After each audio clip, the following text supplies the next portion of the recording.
యెషయా గ్రంథం 49:14 అయితే సియోను, యెహోవా నన్ను విడిచిపెట్టి ఉన్నాడు, అయ్యో యెహోవా నన్ను విడిచిపెట్టేశాడు, ప్రభువు నన్ను మరిచిపోయాడని అనుకొనుచున్నది. సియోను అన్న చోట మన పేరు పెట్టుకుంటే కొన్నిసార్లు మనం కూడా అలాగే ఆలోచన చేస్తాం కదా. సియోను అనుకుంటుందట దేవుడు నన్ను విడిచిపెట్టేశాడు, దేవుడు నన్ను మరిచిపోయాడని. ఇప్పుడు దేవుడి రెస్పాన్స్ చూడండి, 15వ వచనం చదువుతున్న, స్త్రీ తన గర్భమును పుట్టిన బిడ్డను కరుణింపకుండా చంటి పిల్లను మరచునా. ఏమండి, ఇక్కడ ఎవరైనా చంటి పిల్లను మర్చిపోయిన తల్లి ఎవరైనా ఉన్నారు? ఇక్కడ చంటి పిల్లను మర్చిపోయిన తల్లులు ఎవరు ఉండరు. ఎందుకంటే తండ్రి అయినా చంటి పిల్ల కొంచెం దూరంగా ఉంటాడేమో కానీ ఎల్లప్పుడూ అంటి పెట్టుకుని ఉండేవాళ్ళు ఎవరు చెప్పండి? తల్లి. మొన్న ఎవరో అంటున్నారు, అయ్యగారు ఆడపిల్ల పుట్టిందని మా ఆయన 6 నెలలు రావద్దన్నాడు ఇంటికి, బిడ్డను చూడలేదట. ఎవడో చెప్పాడట, రే నీకు ఆడపిల్ల పుట్టింది కాబట్టి ఆమెను చూస్తే నీకు దోషం, ఆమెను చూస్తే నీకు కీడు అన్నాడట. 3 నెలలు చూడలేదట పుట్టిన బిడ్డని. అలాంటి తండ్రులు కూడా ఉన్నారంటే సమాజాన్ని ఏమనాలి చెప్పండి? అలాంటి వాళ్ళు అలా పక్కదారి పట్టిస్తున్న కొంతమందిని ఏమనాలి చెప్పండి? ఒక మాట, బిడ్డను చూస్తే కీడా. దేవుడిచ్చిన బహుమానం అని బైబిల్ చెప్తుందే, దేవుడిచ్చిన స్వాస్యం అని బైబిల్ చెప్తుందే. నీ ఆస్తి పిల్లలు, దేవునికి ఇచ్చిన బహుమానం పిల్లలు. ప్రపంచంలో ఎంతమంది పిల్లలు లేక వెలవెల్లాడిపోతున్నారు. బిడ్డల కోసం ఐవీఎఫ్ సెంటర్ల చుట్టూ తిరిగి ఎన్నో లక్షలు ఖర్చు పెట్టి బిడ్డలు కావాలని వాళ్ళందరూ ప్రయాసపడుతుంటే నీకు ఆడపిల్ల పుట్టిందని 3 నెలలు చూడకుండా ఇంట్లో ఉంటావు నువ్వు? ఇదేనా నువ్వు నేర్చుకున్న సంస్కారం? ఇదేనా నువ్వు నేర్చుకున్న విషయాలు? మరలా ఏదో అంటారు చాలామంది, ఇదేనా నేర్పించింది సమాజానికి మీరు అని అడగాలనిపిస్తుంది ఒక్కొక్కసారి, సున్నితంగా, గట్టిగా. ఇంకా ఆడపిల్లలు చూస్తే దోషమా? అలా దోషం 3 నెలలు చూడకూడదని అలా పక్కనుండిపోయిన ఆ వ్యక్తిని అడుగుతున్నాను, మరి నీ తల్లి స్త్రీ కాదా? నీ తల్లి ఆడపిల్ల కాదా? నువ్వు జీవితాన్ని పంచుకుంటుంది స్త్రీ కాదా? వివక్ష కొన్ని సందర్భాల్లో కదా. ఆడపిల్లలంటే వివక్ష. మగపిల్లడంటే ఏదో ఉదరిచ్చేస్తాడు అనుకుంటారు కొంతమంది. ఇంకా కొన్ని సందర్భాల్లో ఆడపిల్లలే తల్లిదండ్రులు బాగా చూసుకుంటారు. స్తోత్రం చెప్పండి, హల్లెలూయా. మగపిల్లలు కూడా కొంతమంది ఉన్నారులేండి, అందరూ కాదు. అందరూ ఫీల్ అయిపోకండి, హట్ అయిపోకండి మాట్లాడితే. కొంతమందికి అందరు ఫీలింగ్లు హట్ అయిపోతున్నాయి. కొంతమంది అంటాను, అందుకనే నేను అందరూ అన్నం. కొంతమంది ఉంటారు మంచోళ్ళు, తల్లిదండ్రులు పట్టించుకునే వాళ్ళు ఉంటారు. కానీ యూజువల్గా సర్వేస్ చెప్తున్నాయి ఏంటంటే తల్లిదండ్రుల మీద ఆడపిల్లలకే ఎక్కువ ఏముంటుంది ప్రాముఖ్యంగా. తండ్రి అంటే ఇంకా ఎక్కువ ప్రేమ ఉంటుంది ఆడపిల్లలకి. తండ్రులు కూడా ఆడపిల్లలు అంటే కొంచెం ప్రేమ ఉంటుంది కదా. కొంతమంది మరి ఎందుకు అలా ప్రవర్తిస్తారో తెలియదు. ఆడపిల్ల పుట్టిన 3 నెలలు చూడలేదట, కనీసం అలా చూపు చూడలేదు. బిడ్డను మర్చిపోయే తల్లి ఎవరు ఉండరు. చంటి బిడ్డలను తల్లి చాలా చక్కగా గారవిస్తుంది, చాలా చక్కగా చూసుకుంటుంది. కొన్ని సందర్భాల్లో వారైనా ఆ మాట అక్కడ ఉన్నప్పుడు న్యూస్ పేపర్లో వచ్చే కొన్ని సంగతులు మనల్ని ద్రవింపజేస్తాయి హృదయాలు. బిడ్డ పుట్టగానే తీసుకెళ్ళి చెత్త కుండీలో పడేశారు. ఎప్పుడైనా చూసారా మీరు? గవర్నమెంట్ హాస్పిటల్ ఇక్కడే ఉండేది, ఇప్పుడు ఇలాంటి పెద్దగా జరగట్లేదు. కానీ పూర్వదినాల్లో ఆ గవర్నమెంట్ హాస్పిటల్ వెనకాల పెద్ద పెద్ద చెట్లు తుప్పలు ఉండేవి. చాలా నిర్మానుష్యం ఉండేది, ఎవరు వెళ్ళేవారు కాదు అటు సైడ్. చాలా భయపడేవారు ఆ మార్గంలో వెళ్ళాలంటే.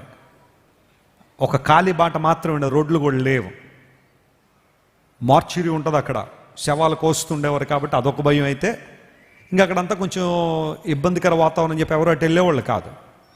అక్కడున్న వాళ్ళు చెప్తుంటారు ఆ సందర్భాల్లో ఆ హాస్పిటల్ వెనకాల తుప్పల నుంచి చిన్నపిల్లలు ఏడుపులు వినబడుతుండేవంట. అప్పుడప్పుడు ఏమైందంటే హాస్పిటల్లో బిడ్డలను కనేసి వద్దనుకున్నప్పుడు ఆ వెనక్కి విసిరేసి వెళ్ళిపోయేవారట ఆ తుప్పల్లో పడి.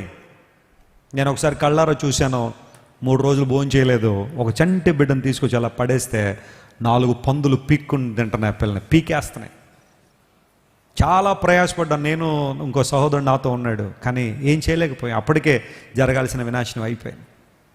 ఏమైపోయింది? కొన్నిసార్లు తల్లులైన కఠినమైన హృదయాలు, పాషాణ హృదయాలు, అక్రమంగా కన్న బిడ్డలు, ఎవరి బిడ్డో చెప్పుకోలేక సమాజంలో అలాంటి బిడ్డలను తీసుకెళ్ళి చిన్న చిన్న కవర్లో పెట్టేసి క్లాతుల్లో చుట్టేసి మురికి కాలువల్లోనూ తుప్పల్లోనూ నదుల్లోనూ పడేసిన దౌర్భాగ్య తల్లులు కొంతమంది ఉంటారు. వారైనా నేను మర్చిపోతారేమో కానీ తల్లి తండ్రి అయినా స్త్రీ తన బిడ్డను కరుణింపకుండా మరుస్తుందా? వారైనా మర్చిపోతారేమో కానీ నేను నిన్ను మరువను. ఎందుకంటే నిన్ను నా అరచేతుల్లో ఏం చేశాను? చెక్కుకున్నాను. గట్టిగా చప్పట్లు కొట్టి ప్రభువును మహిమపడదాం. That is the love for you my dear sister. That is the love of God for you my dear brother. నా సహోదరి సహోదరుడా, దేవుడు నీ పట్ల కలిగి ఉన్న ప్రేమ అంత గొప్పది. ఒక్కసారి నీ జీవితాన్ని ప్రభువుకు అప్పగిస్తే, ప్రభువా నువ్వే నా రక్షకుడువు, నువ్వే నా దేవుడువు, సిలువలో నా కోసం మరణించావు, మరణాన్ని జయించి తిరిగి లేచిన మృత్యుంజయుడు అయ్యా, నీ కోసమే నేను జీవిస్తానని ఒక్కసారి నీ జీవితాన్ని ప్రభు చేతిలో పెడితే ఆయన నిన్ను తన అరచేతిలో ఏం చేశాడట? ఆయన చెక్కేసుకున్నాడట. కొంతమంది పేర్లు చెక్కేసుకుంటారు. ఏంటంటారు వాటిని? టాటూస్, పచ్చబొట్లు. ఇంకా నేను ఎంత ప్రేమిస్తున్నాను చూడు, పొడిపించేసుకున్నాను అంటాడు. ఆ తర్వాత పెళ్ళిన తర్వాత మనోడు పొడుతూ ఉంటాడు. నువ్వు పొడిపించుకుంది ఎందుకు, మళ్ళీ ఇప్పుడు పొడవడం ఎందుకు? ఏమైపోయింది ఆ ప్రేమ? పచ్చబొట్లు, నువ్వంటే నాకు ఎంత ఇష్టమో ప్రూవ్ చేయాలని నీ కోసం పచ్చబొట్లు.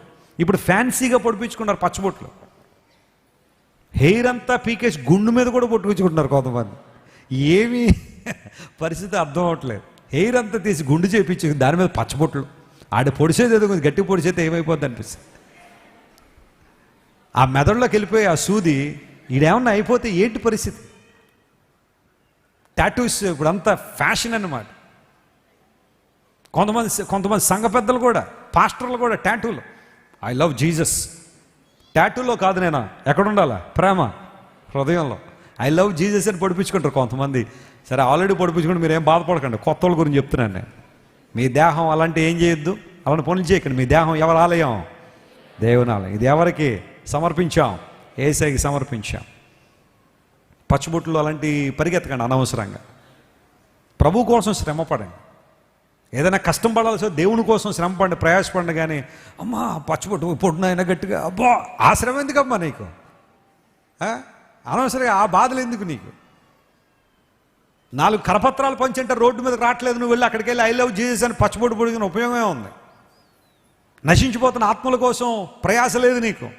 అనేక మందిని ప్రభు కొరకు తీసుకురావాలని ఆశ లేదు. ఒక తలాంతు డెవలప్ చేద్దాం, పదును పెడదాం, ఒక వాయిద్య పరికరం నేర్చుకుందాం, లేదా ఒక రైటింగ్ స్కిల్ డెవలప్ చేద్దాం. దేవుని సేవలో ఎలాగైనా నేను ఉపయోగపడాలని ఆశ లేదు నీకు. ఐ లవ్ జీసస్ అని పొడిపించుకోవడం వల్ల ఉపయోగం ఏంటి? దేవుడు తన చేతుల్లో మనల్ని ఏం చేశాడట? ఆయన చెక్కుకున్నాడు. God has engraved us in his palm. Don't worry about anything. నీ జీవితం నీ చేతుల్లో ఉన్న రేఖల మీద లేదు. ఆమేన్. Praise the Lord. మీరు ఇంతవరకు విన్న దైవ సందేశం మరియు దేవుని సేవకులు చేసిన ప్రార్థన మీకు ఆశీర్వాదకరముగా ఉన్నదని విశ్వసించుచున్నాము. ఈ సందేశాన్ని మీ స్నేహితులకు, బంధువులకు షేర్ చేయండి. మీకు ఏదైనా ప్రార్థన అవసరత ఉన్నచో మా ఫోన్ నంబర్లకు కాల్ చేయండి. దేవుడు మిమ్మల్ని ప్రేరేపిస్తే విశ్వాసంతో సాగుచున్న ఈ పరిచర్యను ప్రోత్సహించండి. మరిన్ని వర్తమానాలు, పాటలు వినుటకు జాన్ వెస్లీ మినిస్ట్రీస్ అను మా యూట్యూబ్ ఛానల్ను సబ్స్క్రైబ్ చేసుకొనండి. ప్రభువైన యేసుక్రీస్తు కృప మీకు తోడైండును గాక.